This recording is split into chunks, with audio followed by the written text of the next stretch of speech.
We've got Geometry 5.7, Notes for Inequalities in Two Triangles.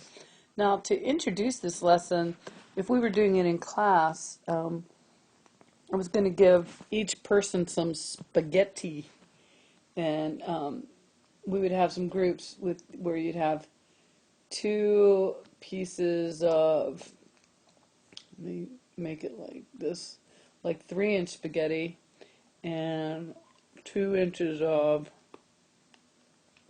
4-inch spaghetti, not 2 inches of 4-inch spaghetti, 2 pieces of 4-inch spaghetti, and then another one that was 2 inches, and another one that was 5 inches.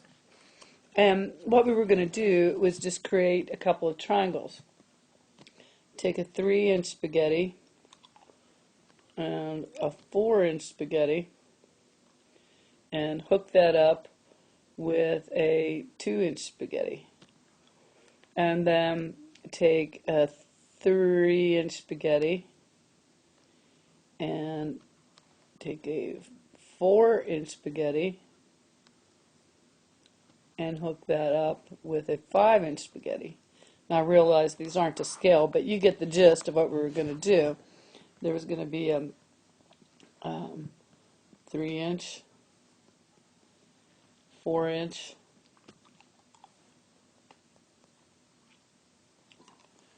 okay, I said 3 and I wrote down a 4. I don't know. It's a little scary. Okay, and then this is going to be 2, and this one's going to be 5. And then, so we notice that we've got congruent side, but third side is not congruent. And what we were going to just realize from this little exercise is that these angles are not congruent. Two different angles. And notice that the larger angle is opposite the longer side, and the smaller angle is opposite the smaller side. Now, I don't know necessarily that would come as any big, great surprise to you, but we're going to go over a theorem that talks about this, and we call it the hinge theorem. So we're just going to go jump into that right now. So the hinge theorem is a little bit of a mouthful, so just be ready. Here you go. Get your pencils ready. It says, if two sides in one triangle are congruent to two sides in another triangle,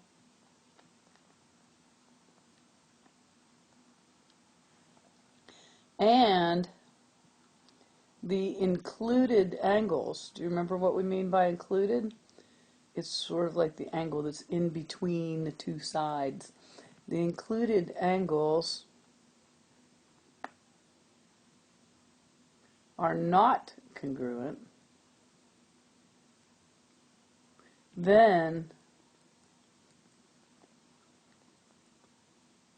the larger angle will be opposite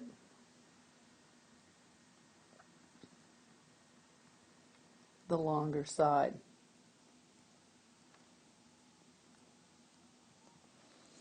Okay, so check out the two triangles below. Let's label one A, B, C, and we'll label the other one X, Y, Z. And if we're given that AB is congruent with XY, and then we're also given that AC is congruent with XZ,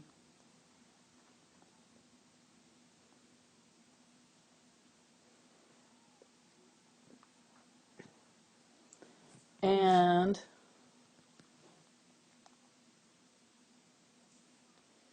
the measure of angle X is greater than the measure of angle A.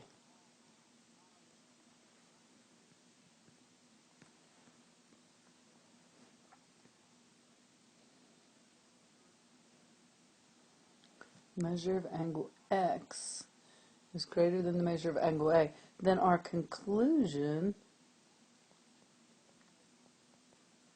if that's the case, is that YZ is greater than BC. Now notice, I haven't harped on this too much in our class, but anytime we're talking about measurements, we never put the lines over top our line segments. Line segments are for showing the shapes of things.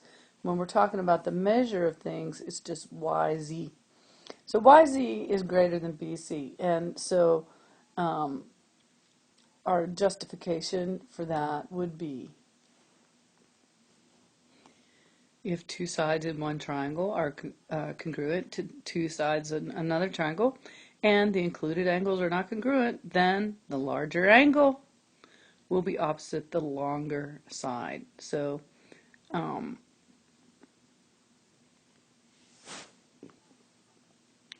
in our example, we said that this X angle right here was larger than this A angle right here, and so this YZ is going to be longer than BC. Okay, Joel, there you go. Now let's do the converse of that theorem, which you could probably write without my help because you guys are just getting that smart. So I'm going to erase a little bit of this.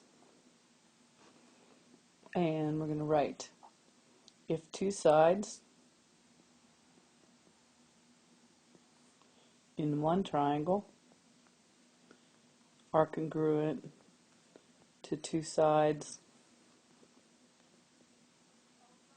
in another triangle, and the third sides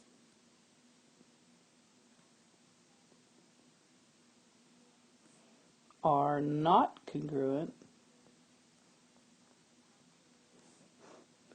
then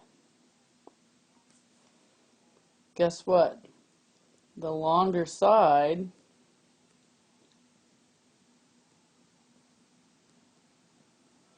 will be opposite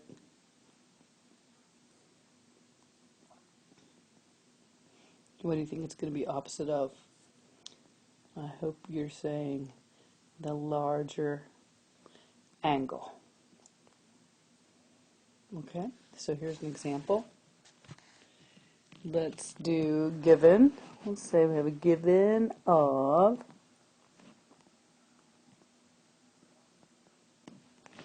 EF. Oh, maybe I'll give you the triangles first. Let's call this EFD or DEF like that, and LMN.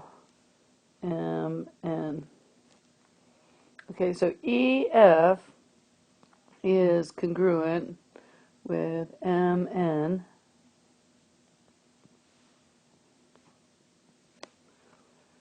and DF is congruent with LN,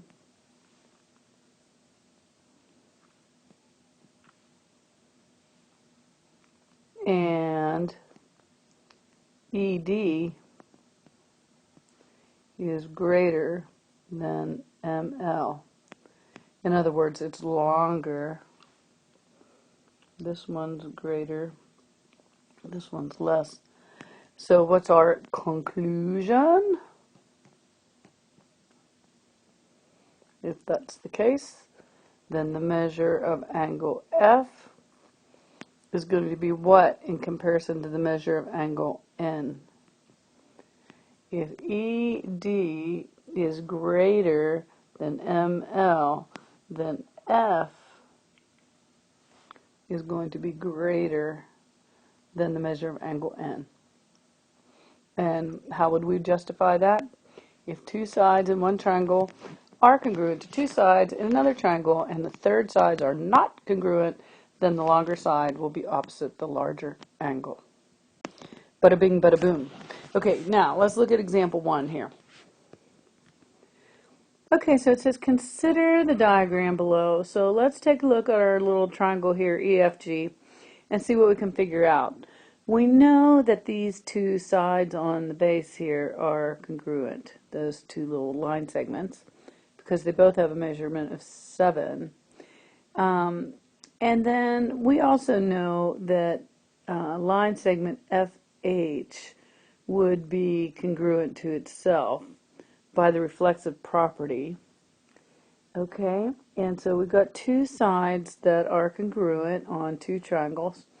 But what about the angles? This one says as an angle measurement of 82, and we know that this is a linear pair, they're supplementary. So if that left angle is 82, angle EHF, then we know that angle GHF is going to be 98, because that's what adds up to 180. Okay, so what could we conclude? What would be our conclusion? Our conclusion is going to be that FG is greater than FE. And what's our justification for that? Let's justify that.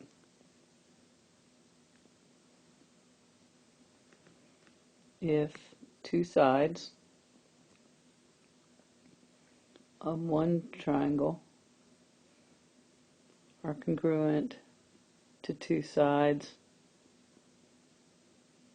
of another triangle,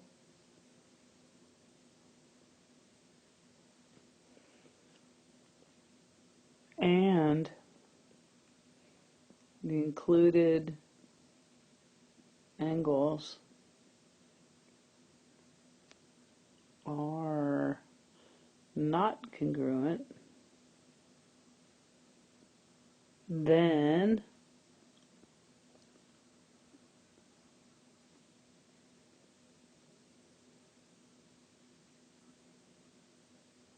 the longer side is or will be opposite the larger angle.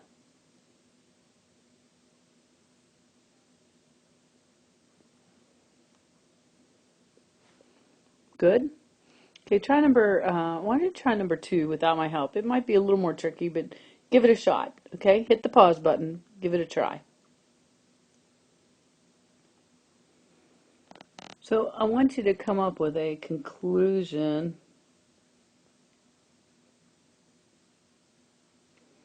about the measure of angle BAC as it relates to the measure of angle DAC. So hit pause and see what you can do with that.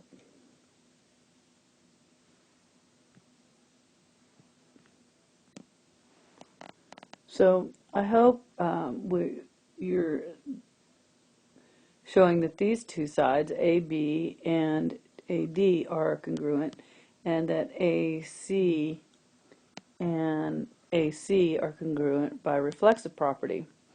So this is enough information at this point, with the other given that BC is greater than DC, to be able to put in the greater than symbol right there. That the measure of angle BAC is going to be greater than the measure of angle DAC. And why is that? Well, we can justify that by saying if two sides in one triangle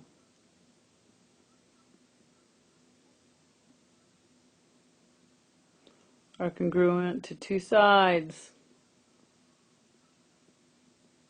in another triangle,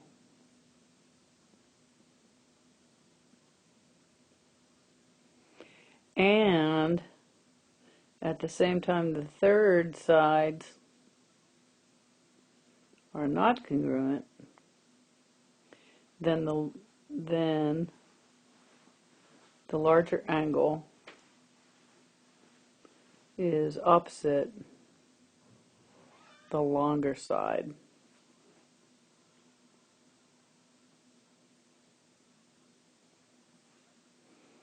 Okay, then let's look at number 3. Okay, so in example 3, it says the angle of the swings in a circular swing ride changes with the speed of the ride. The diagram shows the position of one swing at 2 different speeds. Okay, so let's look at what we notice about this. We can see that the height of the tower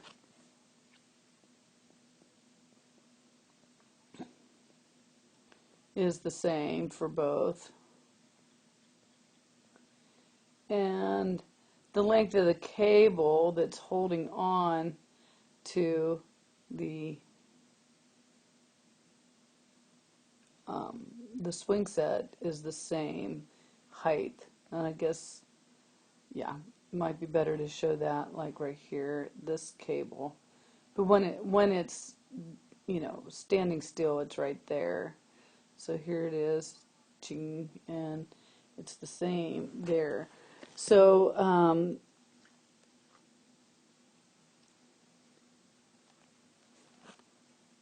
let's see here. What do we know? We're going to come up with a conclusion as it relates by to ax. So let's see here. We've got this height right here is the same, and the cable holding on to the seat. It's not really holding them around the neck like it kind of looks in the picture, but I think there's like supposed to be a little seat that they're in on the swing. Okay, and so what can we conclude about by, and we'll put a y right here, versus ax? What conclusion can we make? Well, we can say that by is greater than ax, and what would be the justification for that? If 2 sides in one triangle are congruent to 2 sides in another triangle,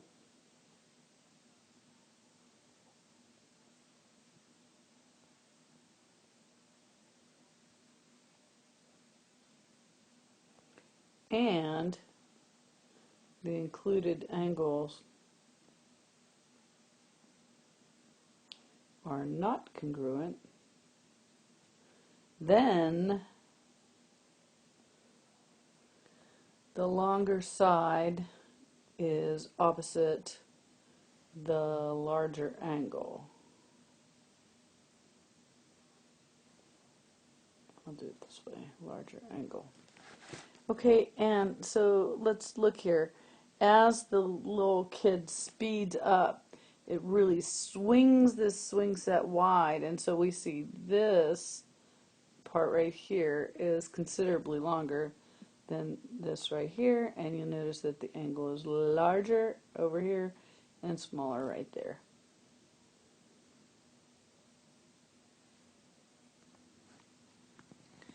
Okay, let's see example 4. We have John and Luke leave school at the same time.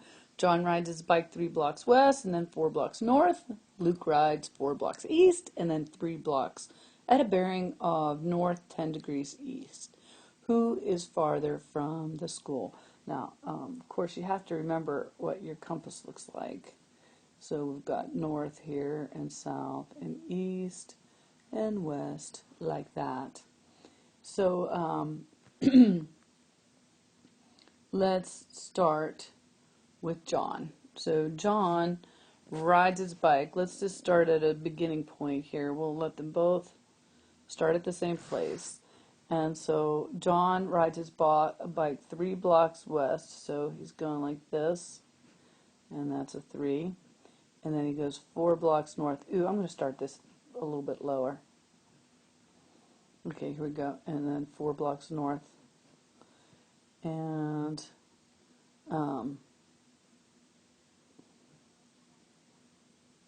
This is the school.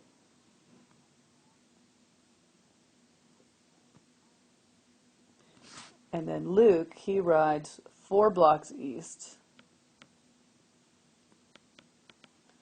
And then 3 blocks north, but at a bearing of 10 degrees to the east. So if we were going straight north, we would go up like this, but it's bearing 10 degrees to the east, so it's going to go this way. And that's going to be 3.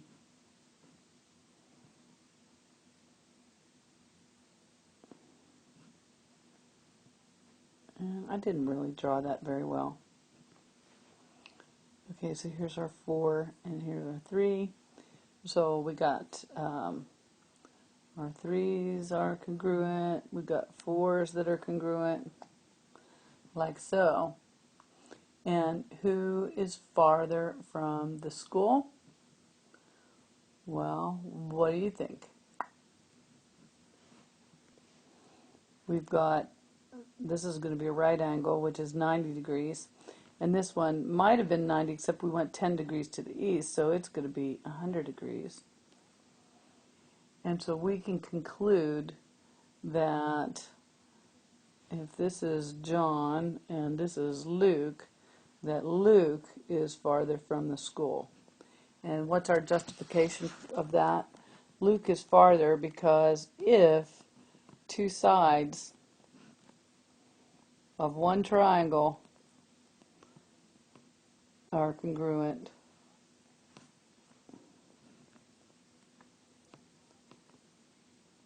to 2 sides in another triangle,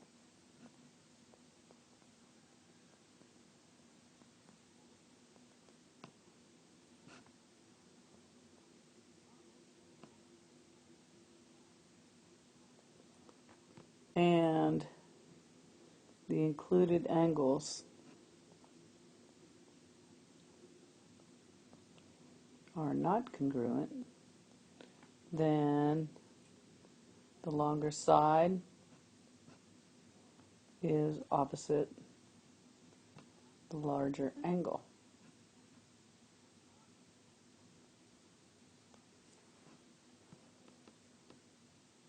And so here's our included angle, because we have side, angle, side. Here's our included angle, the 90 degrees and the 100 degrees. This one's opposite, going to be bigger, and this one's going to be smaller. Okay, good. Let's look at example 5. Okay, it says consider the diagram below and find the range of values for x. Well, it's kind of hard to see that x because my handwriting's in the way from that previous problem. Okay, we want to find the range of values for x. Okay, so in looking at it, let's just consider a couple things. We know that, let's see what we know. This middle side is going to be congruent to itself. We have 2 sides that are already congruent, and then we have a third side that are not congruent, and 18 is less than 19. So we could conclude what? That that this angle, the angle opposite the 18, is going to have to be less than this 38 degrees that is opposite the 19. So let's just write a couple of inequalities. We know that 5x minus 12 needs to be less than 38 because it's got to be the smaller angle. And then the other thing we know about 5x minus 12, it's got to be less than 38, but it's also got to be greater than what? It needs to be greater than 0, because if it's going to be an angle at all, it's got to have some degrees in it. So if it was 0 degrees, it would just be a straight line. It would just be like that, 2 lines on top of each other. So let's solve these. We're going to add 12, and we get 5x is less than 50. and divide by 5. And so x needs to be less than 10. And then if 5x is minus 12 is greater than 0, then we add 12 to both sides, and you get 5x is greater than 12, divide by 5, and x equals 12 over 5 is perfectly acceptable for me. You could say it's 2.4, but this is fine like this. Now let's write it as an inequality. I said equals, that should be greater than, x needs to be greater than 12 fifths. So we're going to start with the small number on the left because we want to get the range. 12 fifths needs to be less than x. If x has to be greater than 12 fifths, then 12 fifths has to be less than x, and x needs to be less than 10. And there's your range of values to help you solve that problem. Okay, last problem is number 6, and it says write a two-column proof. We want to prove that AB is greater than ED in this figure. So I would really like you to try and do that without my help. I'm going to just set up your table for you. We're going to have statements and we're going to have reasons over here. And why don't you hit pause and give it a try. I'm going to walk you through the whole answer, but give it a shot without my help, okay?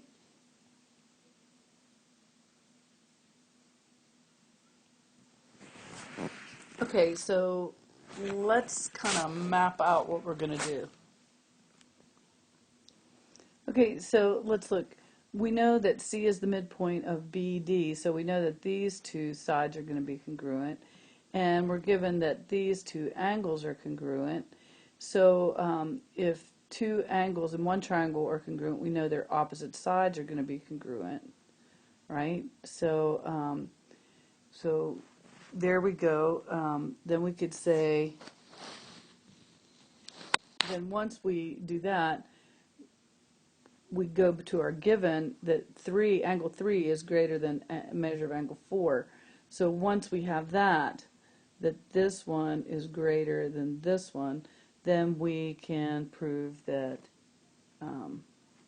AB, this line segment right here, is greater than this line segment over here.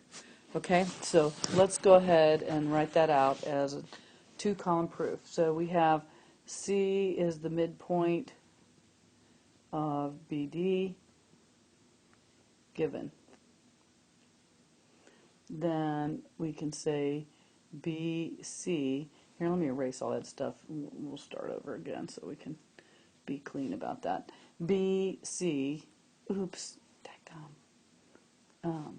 BC is congruent with CD. Definition of a midpoint.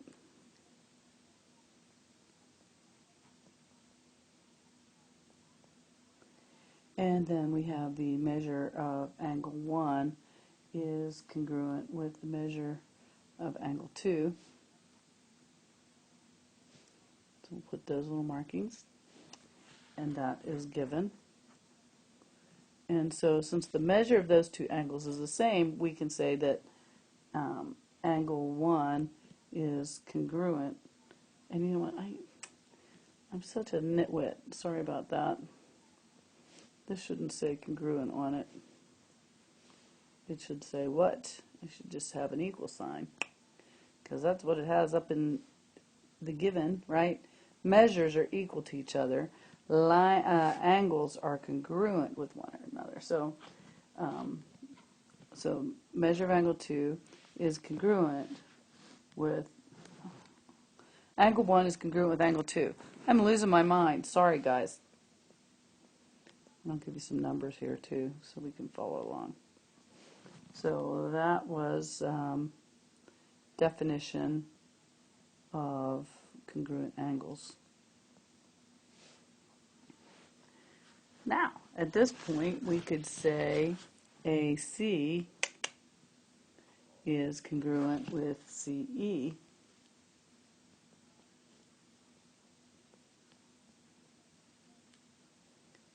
And how do we know that? that would be if two angles in one triangle are congruent, then opposite sides congruent.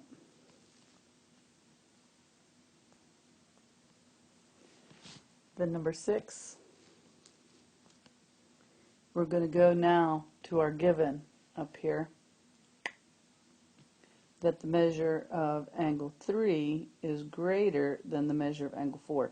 Kind of messes with your mind that the 3 is greater than the 4, but I didn't write the problem, so oh well. I think I would have made it the other way around.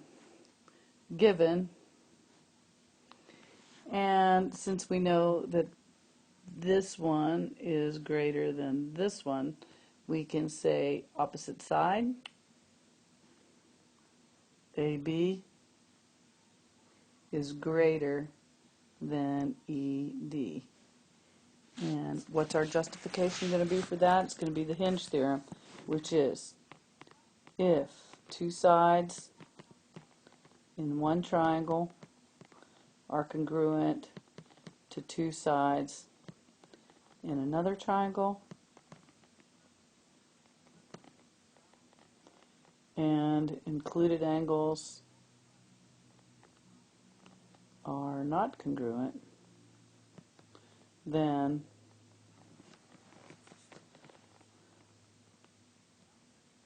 the longer side is opposite the larger